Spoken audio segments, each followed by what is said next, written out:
Bab 1861 Ujung Barat Benua Suci Tengah. Zona Perdagangan Besar 47. Seorang pria parubaya sedang melayang di atas treasure trove.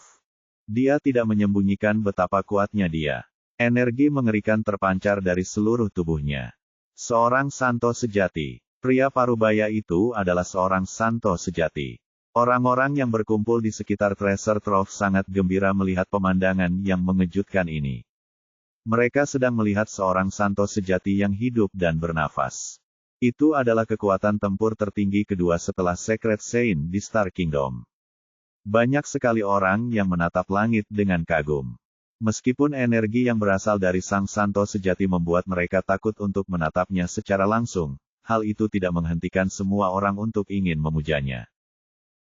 Pria itu terlalu mempesona. Anggota keluarga Lightfoot di bawah gempar. Grandmaster Saint sejati mereka ada di sini, jadi bagaimana mungkin mereka tidak merasa panik dan bersemangat. Mereka hampir berteriak keras, tetapi mereka tidak melakukannya karena mereka tidak ingin mengganggu sang Grandmaster. Cosmo berdiri di udara tepat di atas treasure trove. Dia ada di sini untuk menyelesaikan masalah yang sudah lama tidak diurus keluarganya. Pewaris pertama dan kedua sudah meninggal, tetapi anggota keluarganya masih bertengkar di sini. Dia tidak tahu apa yang sedang terjadi dalam kepala mereka. Jika Cohen tidak menyampaikan pesan kembali yang mengatakan bahwa David, pembunuh yang membunuh pewaris pertama keluarga Lightfoot, Archimedes, bersembunyi di treasure trove sambil dilindungi oleh keluarga Fellowes tanpa diserahkan, Cosmo akan tetap berada dalam kegelapan. Keluarga Fellowes sudah putus asa, jadi bagaimana mungkin mereka berani melawan keluarga Lightfoot?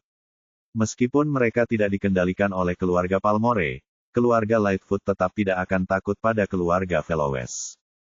Meskipun keluarga Fellowes memiliki 3 orang suci sejati sedangkan keluarga Lightfoot hanya memiliki 2 dari 3 orang suci sejati keluarga Fellowes masih dalam tahap pemulihan dan sulit menentukan seberapa besar kekuatan yang dapat mereka gunakan. Sementara itu, para orang suci sejati keluarga Lightfoot dalam keadaan sehat dan dapat menggunakan kekuatan penuh mereka. Kedua keluarga harus bertarung untuk mencari tahu siapa yang akan menang tanpa bantuan eksternal. Sekarang, keluarga Palmore menginginkan treasure trove, sapi perah keluarga Fellowes. Pada akhirnya, kedua keluarga itu pasti akan berselisih. Sementara itu, keluarga Lightfoot semakin dekat dengan keluarga Ginger. Jika yang satu bangkit dan yang lain merosot, kualifikasi apa yang dimiliki keluarga Fellowes untuk bertarung dengan keluarga Lightfoot? Apakah mereka menyeret seseorang bersama mereka karena mereka tahu mereka akan mati juga? Namun, keluarga Fellowes harus memiliki tingkat kekuatan yang sama jika mereka ingin menyeret keluarga Lightfoot bersama mereka. Dengan sifat Cosmo yang pemarah, dia tidak akan peduli dengan semua ini. Dia akan menyerang kapanpun dia mau. Pada saat itu, seseorang datang dari dalam tanah. Ini adalah Cohen, prasanto dari keluarga Lightfoot. Guru besar. Cohen datang ke Cosmo dan menyapanya dengan hormat. Yang seorang berusia setengah baya, dan yang seorang lagi tua. Tampaknya Cohen lebih tua tetapi kenyataannya, Cosmo jauh lebih tua daripada Cohen. Hal ini dikarenakan Cosmo telah memakan harta karun langit dan bumi yang sangat langka sehingga menyebabkan tubuhnya berubah. Ketanyaannya, sebagian besar orang suci akan membiarkan alam berjalan sebagaimana mestinya ketika menyangkut tubuh mereka, dan mereka tidak akan secara aktif mengubahnya. Bab 1862 mereka akan lebih memperhatikan kekuatan tubuhnya hanya kulit. Menurut catatan kuno, membiarkan alam berjalan dengan sendirinya akan memudahkan manusia mencapai tujuan dan memahami dunia dengan lebih baik. Budidaya mereka juga akan lebih cepat. Hanya sedikit sekali orang suci yang peduli dengan penampilan mereka dan berusaha sekuat tenaga untuk mencari segala jenis harta surga dan bumi untuk mengubah diri mereka. Cosmo jelas salah satunya. Cohen, beginikah caramu melakukan pekerjaanmu? Sekarang setelah kau memastikan bahwa pembunuhnya ada di sini, apa yang kau tunggu? Keluarga mempercayakan masalah ini padamu, dan inikah yang kau lakukan? Kau mempermalukan seluruh keluarga di depan banyak orang. Tanya Cosmo. Grandmaster, Anda salah paham. Saya sudah menghubungi Roald dan bertanya kepadanya tentang David, tetapi dia menolak. Orang dari asosiasi orang suci juga ada di sana saat itu. Ditambah lagi, Roald mengakui bahwa David ada di Treasure Trove, tetapi dia menolak untuk menyerahkan David, jadi apa yang bisa saya lakukan? Kata Cohen dengan kesal. Kau tidak bisa berbuat apa-apa jika mereka tidak menyerahkan David padamu. Tidak bisakah kau menangkapnya sendiri? Grandmaster, Anda tidak tahu apa-apa. Bagaimanapun juga, ini adalah West End, dan ini adalah wilayah keluarga Fellowes. Kami belum mengerahkan pasukan yang cukup. Jika kami bertindak dengan paksa, itu hanya akan menyebabkan kerusakan bersama, dan kerugian kami akan lebih besar. Itulah sebabnya saya mengirim berita itu kembali ke keluarga untuk meminta dukungan, tetapi saya tidak menyangka Anda akan datang. Sekarang, kita dapat menunjukkan kepada keluarga Fellowes kekuatan kita dan menunjukkan kepada mereka konsekuensi dari menyinggung kita, jelas Cohen. Cosmo mendengus dan tidak berbicara lagi. Dia setuju dengan apa yang dikatakan Cohen. Mereka berada di wilayah orang lain, jadi mereka pasti akan menderita jika mereka tidak cukup kuat. Sungguh memalukan jika mereka mengambil tindakan dan kalah. Cosmo suka menggunakan kekerasan, tetapi dia tidak akan menyerang seseorang yang lebih kuat darinya. Dia tahu kekuatannya sendiri. Cohen pun menghela napas lega dan menyeka keringat dingin di dahinya. Hidupnya akan seperti neraka jika dia tidak bisa membuat Grandmaster ini bahagia hari ini. Cosmo adalah seorang petarung terkenal dan dia memiliki sifat pemarah. Dia akan menyerang tanpa mempedulikan apakah dia berada di pihak yang benar atau tidak. Menurut dia, siapapun yang memiliki kepalan tangan terbesar akan menjadi bos. Dia akan berkelahi setiap kali terjadi perselisihan. Jika dia dapat meyakinkan lawannya dengan kekuatan, maka kata-katanya adalah hukum. Jika dia tidak dapat meyakinkan lawan, maka dia akan membunuh mereka begitu saja. Cohen tidak mengerti mengapa keluarganya mengizinkan Cosmo keluar. Tentu saja, tidak ada seorang pun yang dapat menghentikan Cosmo jika dia ingin datang, bahkan Grandmaster Trusein lainnya dalam keluarga. Percakapan keduanya diblokir dan tidak terkirim ke bawah. Orang-orang di bawah hanya bisa menonton keduanya mengobrol di udara. Namun, tidak seorang pun tahu apa yang mereka bicarakan. Moby dari Asosiasi Orang Suci juga ada di sana. Saat dia menatap Cosmo yang melayang di udara, tanpa sadar dia mengerutkan kening. Mengapa orang itu ada di sini? Ini mungkin akan sedikit rumit. Jika Cosmo menyakiti David dan memberitahu majikan David yang bersembunyi dalam kegelapan, maka segalanya akan menjadi tidak terkendali. Moby membayangkan apa yang akan terjadi selanjutnya. Cosmo menangkap David dan di bawah tatapan semua orang, dia akan melukai David dengan serius atau bahkan membunuh David untuk menegaskan kembali prestise keluarga Lightfoot. Pada saat yang sama, dia akan memberitahu semua orang bahwa ini adalah konsekuensi menyinggung keluarga Lightfoot. Setelah itu, Guru David akan mengetahui hal ini dan kemudian pergi ke keluarga Lightfoot dengan amarah yang tak berujung untuk bertarung dengan dua orang suci sejati dan pra-orang suci yang tak terhitung jumlahnya dari keluarga Lightfoot. Berdasarkan ramalan Moby, kemungkinan Guru David adalah seorang santo suci sangat besar. Jika seorang murid pribadi dari orang suci terbunuh, keluarga Ginger mungkin hanya muncul untuk menenangkan orang suci yang dibutakan amarahnya itu. Mereka bahkan mungkin tidak membantu. Pada akhirnya, keluarga Lightfoot akan menghadapi kemungkinan besar untuk dimusnahkan. Ini akan berdampak besar pada wilayah tengah. Tidak, saya harus memberitahu hal ini sesegera mungkin. Ini bukan lagi kewenangannya. Seorang prasanto seperti dia bahkan tidak memiliki kualifikasi untuk campur tangan dalam masalah ini. Bab 1863 Cosmo dan Cohen melayang-layang di sekitar Treasure Trove, menunggu jawaban keluarga Fellowes. Tak lama kemudian, di bawah tatapan semua orang, tiga sosok muncul dari gedung Treasure Trove. Akan tetapi, ketiganya tidak berdiri bersama-sama. Sebaliknya, mereka dibagi menjadi dua tim. Di satu sisi ada Roald sendirian, sementara Ty dan Anders ada di sisi lain. Anggota keluarga Lightfoot, Fellowes, dan Palmore melayang di udara sambil menatap satu sama lain seperti keseimbangan kekuatan. Setelah Ty muncul, Cosmo mulai menatapnya.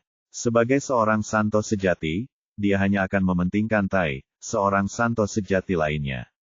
Namun, Cosmo tidak menyangka ada Sein sejati lain yang bersembunyi di Treasure Trove. Cosmo, aduh, para santo sejati meneriakkan nama masing-masing. Aku tidak menyangka kamu akan ada di sini, kata Cosmo dengan wajah muram. Keluarga Palmore adalah pendukung keluarga Fellowes. Meskipun keluarga Palmore ambisius dan kedua keluarga itu akan segera berselisih, mereka belum sampai pada tahap itu. Sementara itu, keluarga Palmore dan Ginger juga berselisih satu sama lain di antara 6 kekuatan teratas. Karena itu, Tai tampaknya mengincar Cosmo, tidak peduli dari sudut pandang mana orang melihatnya. Namun, Cosmo tidak mengerti bagaimana Tai tahu dia ada di sana. Atau apakah dia sudah menunggu. Pada saat ini, Cosmo memiliki pertanyaan dalam hatinya. Siapakah David? Dia hanya seorang bocah nakal yang usianya kurang dari 1000 tahun. Namun, saya seorang santo sejati tetapi saya menemui begitu banyak penentangan setelah tiba di sini. Dengan Tai di sekitar, saya rasa saya tidak dapat dengan mudah mengejar David hari ini. Jika kamu bisa datang ke sini, mengapa aku tidak? Tai menjawab dengan dingin. Kedua keluarga itu awalnya berselisih, jadi dia tidak perlu bersikap baik kepada Cosmo. Tai, apakah kamu berencana untuk ikut campur dalam bisnis kami? Cosmo bertanya dengan suara yang dalam. Karena faktanya ada di depan matanya, dia tidak dapat menahan diri untuk bertanya. Namun, jawaban Tai berada di luar ekspektasi Cosmo. Tidak, kamu salah paham. Kami tidak akan ikut campur dalam urusanmu. Aku di sini hanya untuk ikut bersenang-senang, jawab Tai tiba-tiba sambil tertawa.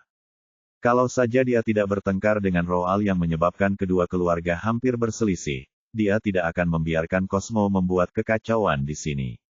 Namun, keadaan sekarang berbeda. Karena Roal sangat keras kepala dan bersikeras menyampaikan apa yang dikatakan Anders kepada keluarga, Tai membiarkannya berurusan dengan Cosmo sendiri. Secara kebetulan, dia bisa ikut bersenang-senang. Jika keluarga Lightfoot dan Fellowes bertarung, Tai berharap kedua belah pihak akan kalah. Kemudian, keluarga Palmore dapat menggunakan kesempatan ini untuk menjatuhkan keluarga Fellowes dalam satu gerakan. Dengan cara itu, ia dapat meminimalkan kerugiannya. Mengapa tidak? Oh, kau tidak akan ikut campur. Cosmo jelas meragukannya. Ya, tidakkah kau lihat kita tidak berdiri bersama? Ini sudah cukup untuk memberitahumu apa yang sedang terjadi, kan? Dia bisa mengurus bisnis keluarganya sendiri. Aku hanya kebetulan lewat dan datang ke sini untuk ikut bersenang-senang, kata Tai penuh arti. Cosmo memandang Tai lalu Roal. Dia menyadari bahwa memang ada masalah di antara kedua keluarga ini. Apakah mereka akhirnya mengalami kejatuhan? Mengapa saya belum mendengarnya? Tidak mungkin tidak ada berita yang keluar tentang sesuatu yang begitu besar, bukan? Saya rasa belum ada kejatuhan. Mungkin keluarga Fellowes sedang memikirkan cara untuk melindungi diri mereka sendiri dan keluarga Palmore mengetahui hal ini. Ini berarti mereka mulai mengalami kejatuhan dan mereka akan segera mulai saling menghancurkan. Bab 1864. Tai, kamu bilang kamu tidak akan ikut campur. Aku harap kamu bisa menepati janjimu di depan banyak orang di Kerajaan Bintang. Tentu, setelah mendapat jawaban positif dari Tai, Cosmo mengalihkan pandangannya ke Roal dan berkata, Roal, serahkan David, lalu minta maaf kepada keluarga Lightfoot di depan semua orang. Setelah itu, kita akan melupakan masalah ini dan tidak akan mengejar keluargamu lagi. Apa pendapatmu? Tidak mungkin, jawab Roal dengan tenang. Apakah kamu menolakku? Cosmo tertegun sejenak. Lalu, dia sadar kembali dan bertanya dengan nada menyeramkan. David adalah tamu kehormatan Treasure Trove. Tak seorang pun dapat membawanya pergi kecuali dia keluar sendiri, jawab Roal tanpa basa-basi. Dengan kata lain, kau pikir aku tidak bisa membawanya pergi? Jika kau ingin membawanya pergi, kau harus melangkahi mayatku. Aku penasaran, Roal, menurutmu aku tidak berani melakukan ini? Atau menurutmu aku lemah? Cosmo bertanya dengan penuh minat. Roal hanyalah seorang prasanto. Jadi, beraninya dia mengatakan hal seperti itu di hadapanku, seorang santo sejati. Jika Tai berpihak pada keluarga Fellowes, maka Cosmo tidak yakin apakah dia bisa membawa pergi David. Namun, sekarang Tai sudah menjelaskan bahwa dia tidak akan berpartisipasi dalam hal ini, jadi dari mana Roal mendapatkan keberanian untuk mengatakan itu? Kurasa kau akan menyesali ini. Roal menjawab dengan tidak dapat dijelaskan. Hal ini membingungkan banyak orang. Hanya Moby yang bisa mengerti apa yang dia katakan. Sebab di antara orang-orang itu, hanya dialah yang mengetahui kekuatan David dan latar belakangnya. Jika Cosmo benar-benar menyentuh David hari ini, dia akan menyesal jika Tuan David mengejarnya. Bukan hanya dia, tetapi seluruh keluarga Lightfoot juga akan menderita. Roal, kau terlalu percaya diri. Sekalipun aku hancurkan tempat ini hingga rata dengan tanah dan membawa David pergi hari ini, keluargamu mungkin tidak akan berani berperang dengan keluargaku. Kau percaya ini? Cosmo mencibir. Penampilan Tai hari ini berbicara sendiri. Keluarga Palmore dan Fellowes telah mencapai ambang perselisihan yang sengit. Cosmo tidak percaya bahwa keluarga Fellowes berani melawan keluarga Lightfoot dengan seluruh kekuatan mereka saat ini. Oleh karena itu, dia dapat mengambil tindakan apapun konsekuensinya hari ini. Aku percaya padamu, tapi aku jamin kamu juga akan menyesali semua yang kamu lakukan hari ini, dan hari itu tidak akan lama lagi tiba. Aku harap kamu bisa menanggungnya saat itu. Ekspresi Roal masih begitu tenang. Dia tahu dia bukan tandingan Cosmo. Kesenjangan antara keduanya terlalu besar. Namun, dia juga tahu bahwa Cosmo tidak akan membunuhnya, jadi dia akan berusaha sekuat tenaga untuk menghentikannya dan menyerahkan sisanya pada takdir. Bahkan jika sesuatu terjadi pada David, tuannya juga tidak akan menyalahkan keluarga Fellowes.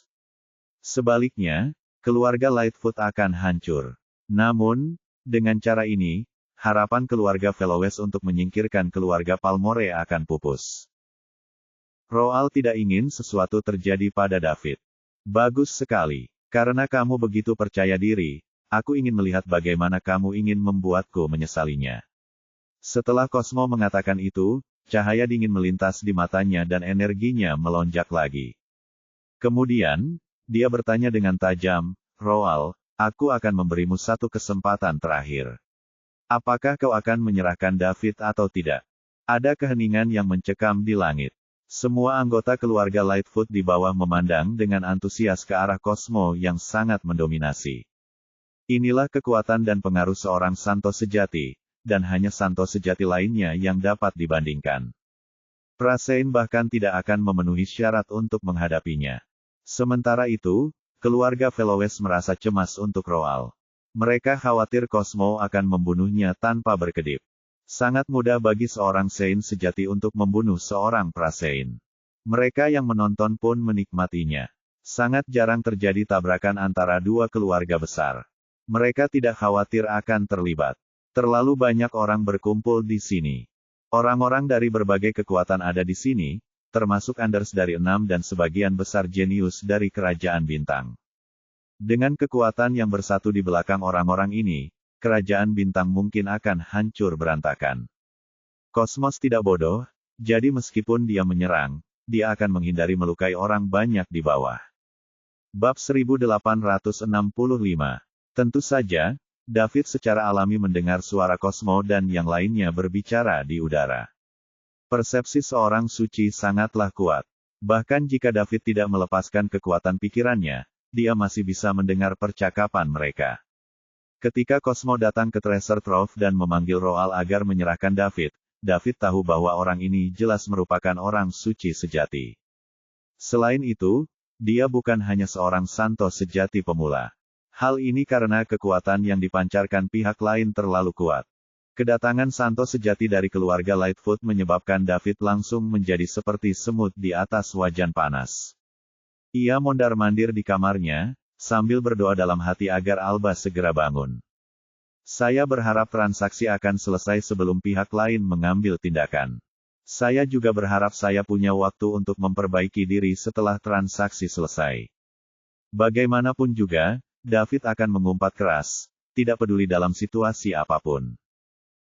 Saat ini David tidak dapat menolak seorang Santo sejati.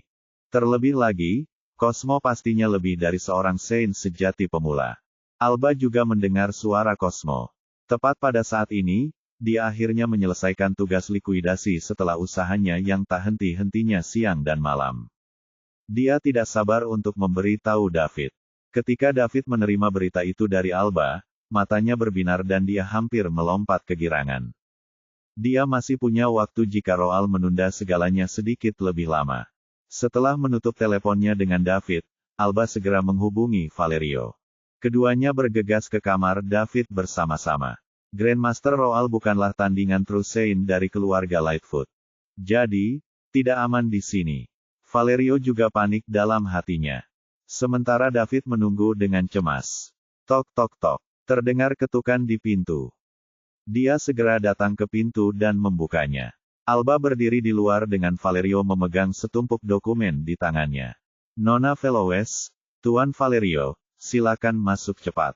Kata David cepat. Setelah keduanya memasuki ruangan, Valerio berkata, Tuan David, Saint Cosmo sejati dari keluarga Lightfoot telah tiba secara tiba-tiba. Saya yakin Anda juga telah mendengar tentang ini. Ya, saya mendengarnya, tetapi Tuan Valerio, jangan bicarakan itu sekarang. Mari selesaikan transaksinya dulu. Setelah itu saya akan melapor kepada tuan saya, dan setelah itu saya bisa mengajukan persyaratan. David tidak berminat membicarakan hal ini sekarang.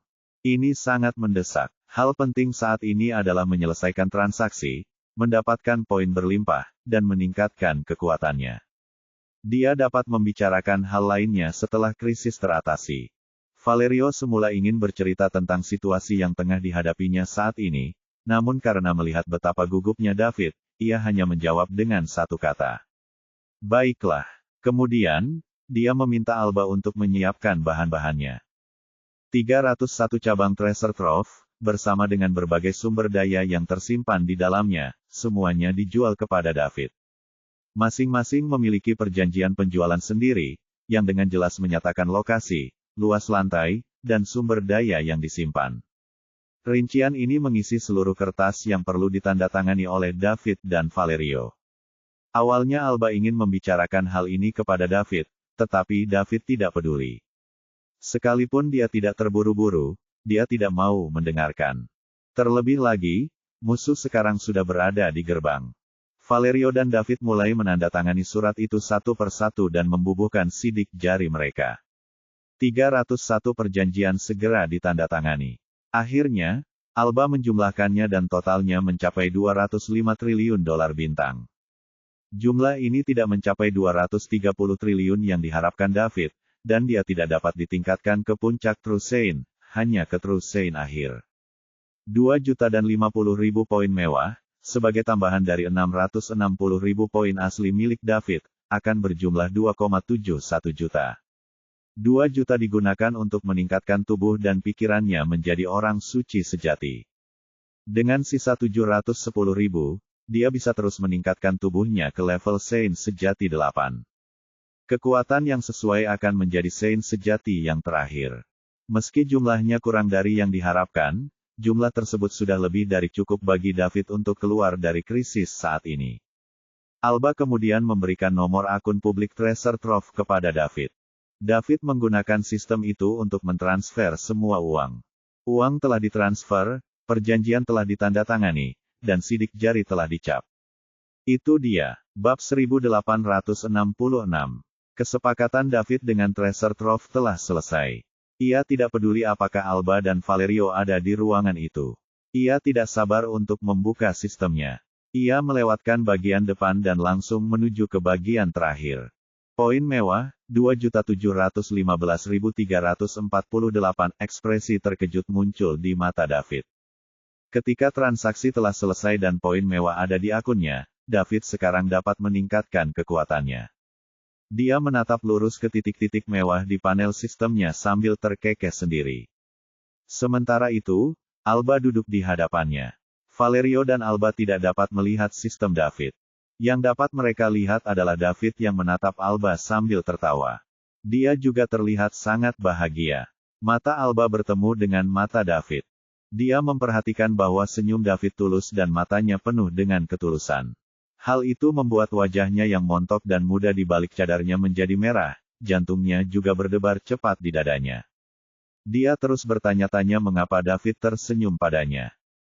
Apakah dia menyukaiku? Dia bahkan belum pernah melihat wajahku. Apa yang harus kulakukan jika dia menyatakan perasaannya padaku sekarang?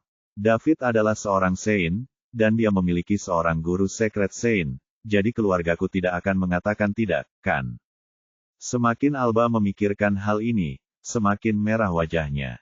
Valerio juga menyadari ada yang salah dengan keduanya. Apa yang mereka lakukan? Apakah mereka saling melemparkan pandangan mesra? Sungguh kurang ajar. Valerio memiliki kesan yang cukup baik tentang David. Dia adalah seorang santo di usia muda, namun dia sangat rendah hati. Dia juga tidak sombong seperti para orang suci lainnya. Tidak seperti Anders dari Star Kingdom 6. Dia hanya seorang santo sebagian, tetapi dia ingin berpesta. Dia sangat ingin agar seluruh kerajaan bintang mengetahui hal ini. Kuncinya adalah identitas David tidak sederhana. Dia adalah murid langsung dari seorang santo suci. Identitasnya cukup untuk mengintimidasi banyak orang. Jika Alba berakhir bersama David, maka David tidak punya alasan sama sekali untuk tidak membantu keluarga Fellowes. Saat itu, ketika David sendiri menjadi orang suci, keluarga Fellowes akan memiliki seorang orang suci sebagai menantu. Ini akan menjadi hubungan yang tidak bisa dihancurkan. Saat itu, siapa yang berani mengintip kekayaan keluarga Fellowes dan tidak menghormati keluarga Fellowes? Ketika memikirkan hal ini, Valerio melirik Alba dengan tenang, lalu diam-diam menatapnya. Dia mengatakan padanya untuk berpegangan pada pria ini. Dia akan menjadi kesempatannya untuk mengubah takdirnya dan nasib keluarga Fellowes. Alba telah bersama Valerio selama bertahun-tahun, jadi dia tentu mengerti apa yang ingin dikatakannya. Diam-diam dia membuka cadarnya agar David dapat melihat wajahnya dengan jelas. Ini adalah pertama kalinya Alba melepas cadarnya di depan orang luar setelah dia bertunangan dengan Anders. Di balik kerudung itu ada wajah yang memukau. Lembut dan lentur, seolah bisa meledak kapan saja. Pada saat yang sama, wajahnya sedikit tersipu, yang membuatnya tampak semakin menggoda. Alba memiliki kepercayaan diri yang penuh dengan penampilannya. David terpesona dengan jumlah poin mewahnya. Ketika dia sadar kembali, dia mendapati Valerio dan Alba masih ada di kamar. Karena itu, ia segera menyingkirkan panel sistem. Lalu, yang dilihatnya adalah penampakan Alba setelah membuka cadarnya. Indah sekali. Itulah kesan pertama David. Namun, pada saat yang sama, ia juga memiliki beberapa keraguan. Mengapa dia melepas cadarnya tanpa alasan? Jadi, dia bertanya, Nona Fellowes, mengapa Anda melepas cadar Anda? Hah, Alba jadi linglung. Bab 1867. Suasana damai di atas Treasure Trove tidak berlangsung lama. Di antara kerumunan, seseorang dari keluarga Fellowes berteriak, Grandmaster, serahkan David kepada keluarga Lightfoot. Dia hanya memiliki hubungan kerja sama dengan Treasure Trove. Kami tidak ingin bertarung sampai mati demi orang asing. Jika satu orang berbicara, tentu akan ada orang kedua, ketiga, dan bahkan tak terhitung jumlahnya. Ya, Grandmaster Roal, serahkan David. Dia bukan dari keluarga Fellowes. Kita tidak perlu menyinggung keluarga Lightfoot karena dia, kan? Ya, aku setuju untuk menyerahkan David. Saya setuju. Banyak anggota keluarga Fellowes yang berbicara. Mereka semua menyatakan bahwa mereka ingin Grandmaster Roal menyerahkan David. Roal melirik keluarga Fellowes di bawah namun mengabaikan mereka. Benar-benar sekelompok orang yang picik. Apakah aku terlihat seperti orang bodoh? Akankah aku menentang keluarga Lightfoot hanya karena orang asing yang tidak berguna? Jika bukan karena kekuatan David dan gurunya, orang suci-suci, mengapa aku harus mati-matian melindunginya? Roal, kau sudah mendengarnya. Ini adalah keinginan keluarga Fellowes. Sekarang keluargamu memintamu untuk menyerahkan David. Apakah kau akan tetap keras kepala dan menentang keinginan mereka? Tanya Cohen. Sudah kubilang, kecuali David keluar sendiri, kau tak bisa membawanya pergi. Meskipun semua orang di keluarga Fellowes mengusulkan untuk menyerahkan David, Roal tetap tidak bergeming. Dia tahu berdasarkan persepsi David sebagai seorang suci, dia pasti telah mendengar segalanya. Bagaimana bisa Roald melewatkan kesempatan sempurna ini untuk menyanjung David?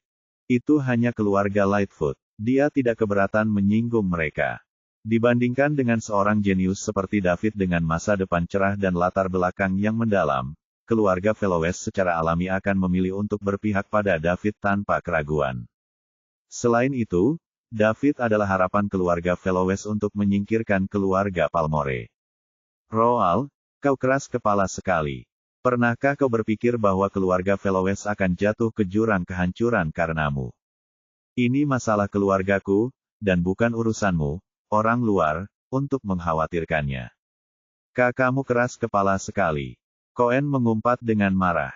Grandmaster, kami, keluarga Fellowes, tidak takut berkelahi, tetapi kami tidak ingin bertarung untuk seseorang yang tidak ada hubungannya dengan kami. Benar sekali, Grandmaster. Bahkan jika kita mati, itu akan sepadan. Kita tidak bisa mati begitu saja tanpa alasan. Katakan saja ya kepada keluarga Lightfoot. Grandmaster, mohon pikir-pikir dulu. Keluarga Fellowes mulai membujuk Roald lagi. Mereka tidak mengerti mengapa sang Grandmaster berusaha sekuat tenaga untuk membantu David. Dia bahkan tidak ragu menyinggung keluarga besar seperti keluarga Lightfoot demi dirinya. Apakah David lebih penting daripada seluruh keluarga Fellowes? Diam, bentak Roald keras. Para bajingan itu terus-menerus meminta untuk menyerahkan David kepada keluarga Lightfoot. Kalau David mendengar hal itu, dia pasti akan merasa kesal. Jika dia menceritakan hal ini kepada tuannya saat-saatnya tiba, nasib keluarga Fellowes mungkin akan berubah lagi. Perkataan Roald membuat keluarga Fellowes takut untuk terus membujuk mereka. Tetapi, jelas dari mata mereka bahwa mereka tidak bahagia. Mereka tidak akan ragu untuk mati demi kemuliaan keluarga Fellowes. Akan tetapi, tidak ada seorang pun yang rela mati demi orang asing yang tidak ada hubungannya. Ingat, ini bukan keputusanku, tapi keputusan seluruh keluarga. Sebagai seorang Fellowes, aku tidak ingin kau meragukanku. Satu-satunya hal yang perlu kau lakukan adalah melaksanakan perintah keluarga, kau mengerti? Tanya Roald dengan keras. Meski tidak senang, keluarga Fellowes menjawab serempak. Memahami. Cohen menatap Roald dengan marah. Bab 1868. Dia tidak tahu bagaimana caranya meyakinkan orang yang keras kepala seperti itu, jadi dia hanya bisa menyerahkannya kepada sang Grandmaster. Jauh di dalam harta karun. Valerio memecah suasana canggung di dalam ruangan tempat David berada dan berkata, Tuan David, transaksi telah selesai, tetapi ini hanya disetujui oleh keluarga Fellowes, bukan SA. Grandmaster dari keluarga Palmore adalah wakil kepala SA dan dia memiliki banyak kekuasaan. Jika Anda benar-benar ingin mengambil alih properti ini, Treasure Trove, aku khawatir kau harus meminta tuanmu untuk datang sendiri. Jangan khawatir, Tuan Valerio. Selama Anda, sang kepala, menandatangani kesepakatan, transaksi akan dianggap selesai. Bukan urusan keluarga Palmore untuk ikut campur dalam urusan kita. David segera membalas. Dia telah memperoleh poin yang melimpah, sehingga membuktikan bahwa sistem telah mengakui bahwa transaksi telah selesai. Tidak masalah apakah keluarga Palmore mengakuinya atau tidak. Bagaimanapun, yang David butuhkan hanyalah poin yang mewah. Mengenai industri yang diperdagangkan itu, akankah keluarga Palmore berani menghentikannya mengambil alih begitu kekuatannya meningkat? Itu bagus. Valerio menghela napas lega.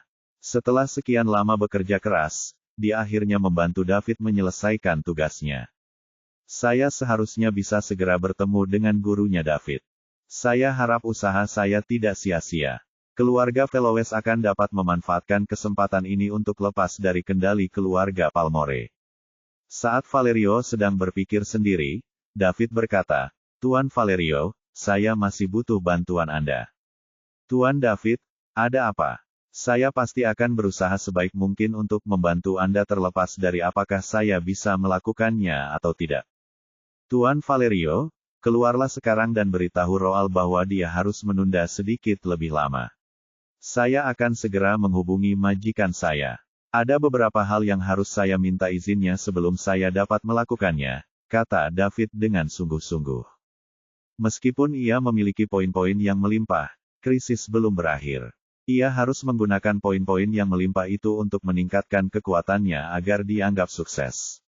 Ia tidak boleh diganggu selama masa ini. Baiklah, jangan khawatir, Master David. Aku akan keluar dan memberitahu Grandmaster Roal bahwa keluarga Lightfoot harus membunuh kita semua jika mereka ingin menangkapmu. Valerio setuju tanpa berpikir.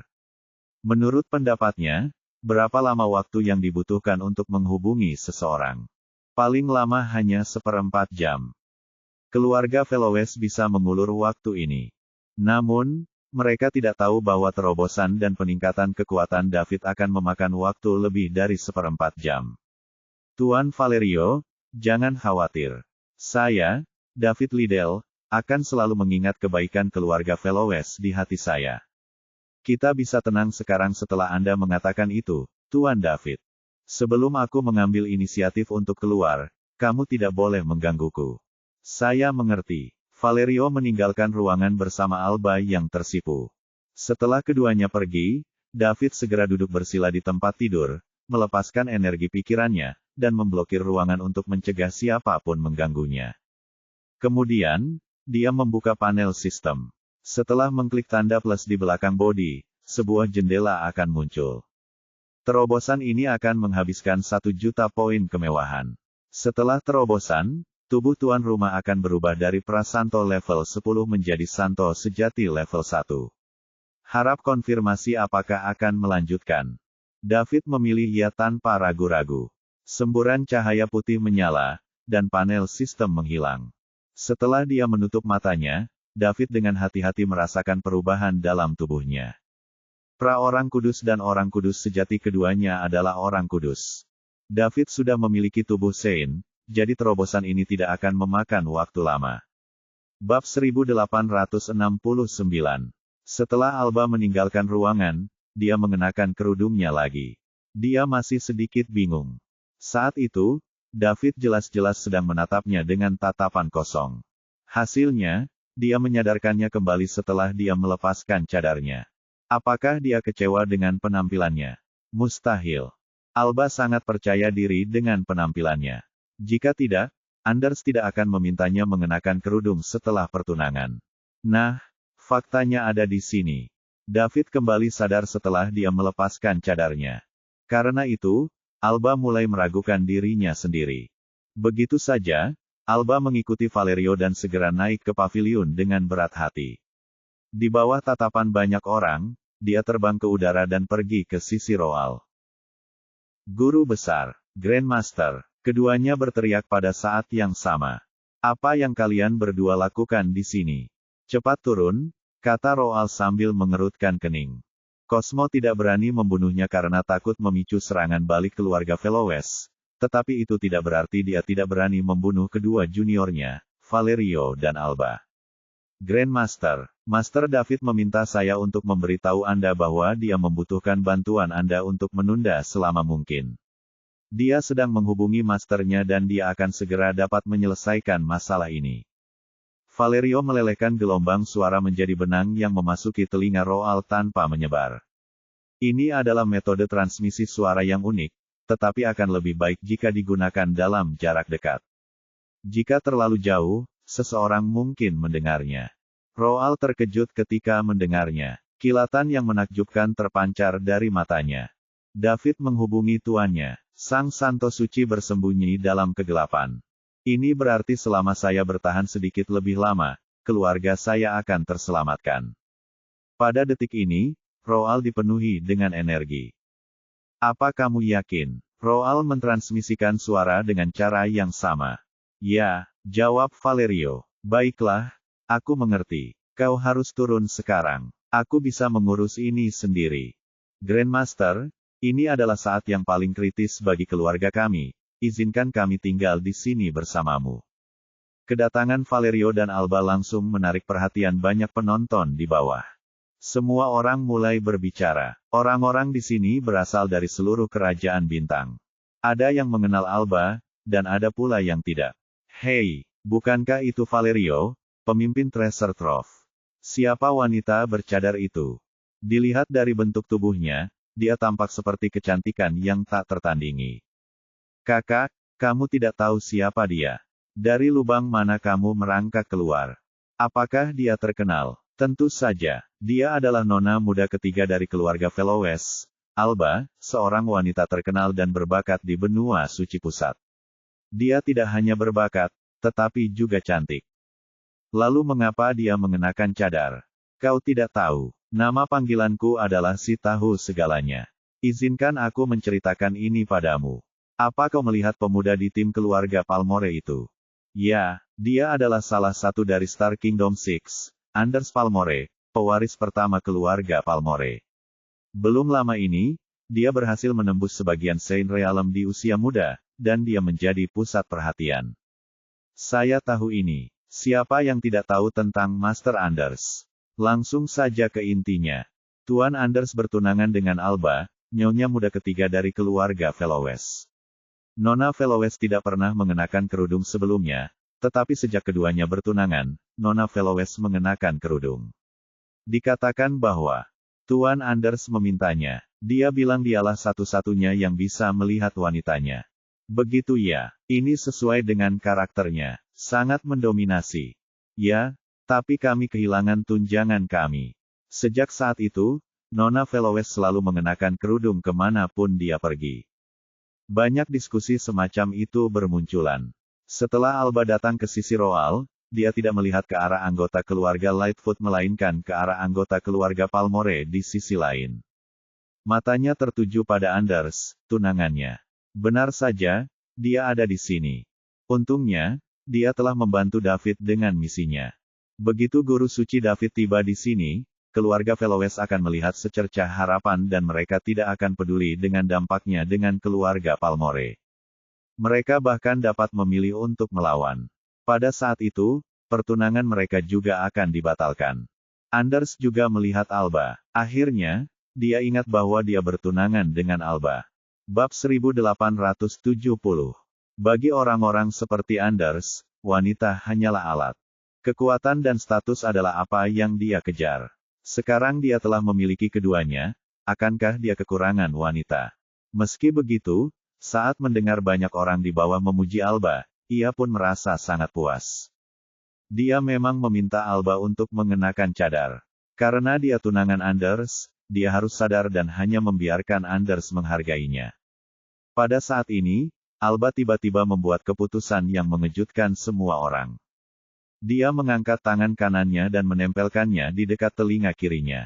Kemudian dia membuka cadarnya, menampakkan wajah yang tiada taraf di balik cadarnya. Senyuman tipis darinya dapat menyentuh hati banyak pria. Tindakan Alba mengejutkan semua orang yang hadir. Suasana berubah menjadi hening sejenak. Semua lelaki di bawah bagaikan binatang yang menatap kosong ke arah sosok indah di langit.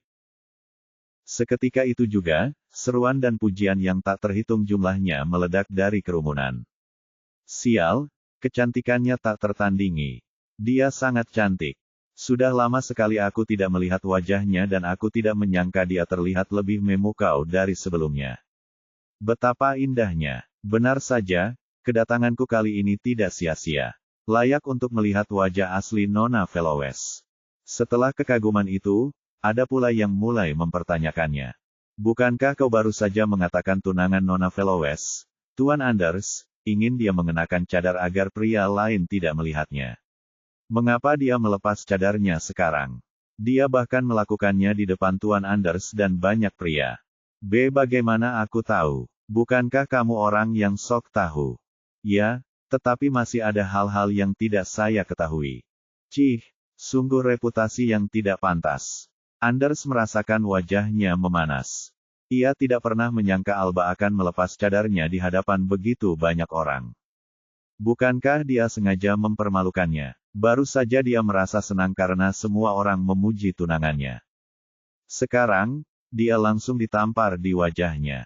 Anders menatap Alba dengan ekspresi tidak senang di wajahnya. Dia ingin pergi ke sana dan menamparkan perempuan jalang itu. Alba menatapnya tanpa rasa takut. Sebenarnya, dia melakukan ini bukan hanya untuk membuat Anders jijik. Dia juga ingin memastikan bahwa dia masih memiliki pesonanya. Apa yang dilakukan David barusan menyebabkan Alba dipenuhi keraguan pada dirinya sendiri, sehingga dia tidak sabar untuk menguji apakah dia tidak lagi menarik. Dia secara tidak sengaja membuat Anders marah saat dia melakukannya. Alasan lainnya dia melakukan itu adalah untuk membantu David membeli sedikit waktu. Kalau ini sudah masa lalu, Alba tidak akan berani melakukan itu. Sekarang David sudah menghubungi tuannya, dia tidak ragu lagi. Ternyata dia masih sangat menarik. Setiap pria yang melihatnya pertama kali akan kehilangan akal sejenak. Namun, Alba tidak mengerti mengapa David tidak terpengaruh. Apakah dia lebih suka aku memakai cadar? Sungguh preferensi yang aneh. Hanya butuh waktu yang sangat singkat bagi Valerio dan Alba untuk terbang ke udara sebelum Alba melepas cadarnya dan menimbulkan sensasi. Cosmo telah memberi Roald cukup waktu, tetapi tampaknya keluarga Veloes bertekad untuk melindungi David. Dalam kasus seperti itu, mereka tidak dapat menyalahkannya karena bersikap kejam.